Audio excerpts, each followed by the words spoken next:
Hello, क्या आपने कभी सोचा है कि दीवार पर मारी गई गेंद हमेशा आपकी तरफ ही क्यों लौटती है?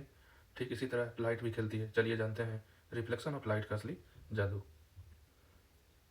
रिफ्लेक्शन ऑफ लाइट, प्रकाश का परावर्तन। कि जब प्रकाश की किरणें किसी भी चमकदार या पॉलिश हुई सतह से जैसे दर्पण से टकराकर वापस उसी माध्यम लौट जाती है तो उसे बोलते हैं प्रकाश का परावर्तन। कि जब प्रकाश की किरण जब भी किसी चमकदार या पॉलिश सतह से टकराकर वापस उसी माध्यम लौट आती है तो उसे बोलेंगे प्रकाश का परावर्तन। अब चलिए इसके लॉज देख लेते हैं, परावर्तन के नियम, लॉज ऑफ रिफ्लेक्शन। तो जहाँ भी रिफ्लेक्शन होगा ये दोनों लॉ वहाँ अप्लीकेबल होंगे, चाहे कॉनकेव मिरर हो, चाहे कॉन्वेक्स मिरर हो, चाहे प्लेन मिरर हो। जहाँ भी रिफ्लेक्शन होगा ये दोनों लॉज वहाँ अप्लीकेबल होंगे। तो पहला लॉ समझ लेते हैं। एक रे ऑफ लाइट आई जिसे हम बोलते हैं इंसिडेंट रे, और मिरर से टकरा के वापस चली गई जिसे बोलते हैं रिफ्लेक्टेड रे।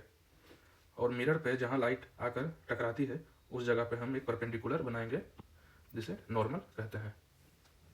अब इंसिडेंट रे और नॉर्मल के बीच का जो एंगल है इसे बोलते हैं एंगल आई, जो हो गया एंगल ऑफ इंसिडेंस।